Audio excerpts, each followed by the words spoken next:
कर्तव्यदक्ष अधिकारी प्रीतम चौधरी यांनी गोतस्करी करणाऱ्यांच्या मुसक्या आवळल्या। नांदगाव येथील आरोपी सोमनाथ पिंगळे तसेच सागर कुमावत यांच्यावर गोतस्करी गुन्हा दाखल। तुम्ही पाहत आहात गाव ते राज्य मराठी न्यूज चॅनल। नाशिक जिल्ह्यातील मालेगाव तालुक्यातून अत्यंत संतापजनक आणि चिंताजनक घटना समोर आली आहे। संपूर्ण हिंदुस्थानात छत्रपती संभाजी महाराज यांची जयंती उत्साहात साजरी होत असतानाच दुसरीकडे गोतस्करीचा काळा बाजार सुरू असल्याचा धक्कादायक प्रकार उघड झाला आहे।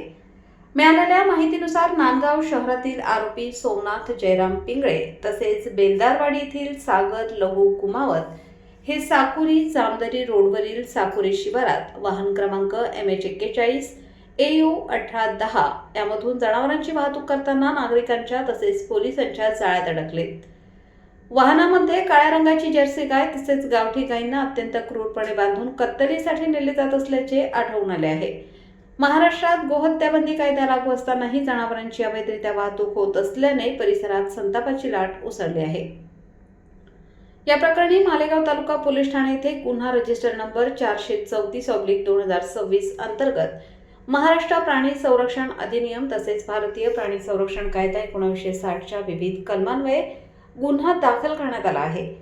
कर्तव्यदक्ष पोलीस अधिकारी प्रीतम चौधरी यांनी खाकी दाखवताच आरोपींनी चौकशीत अनेक धक्कादायक माहिती उघड केल्याचे समजते। मालेगाव येथील कत्तलखाने संबंधित अल्फेज जाफर कुरेशी उर्फ मुन्ना कुरेशी याच्याकडे अनेक महिन्यांपासून जनावरांचा पुरवठा केला जात असल्याचे सांगितले असे समजते।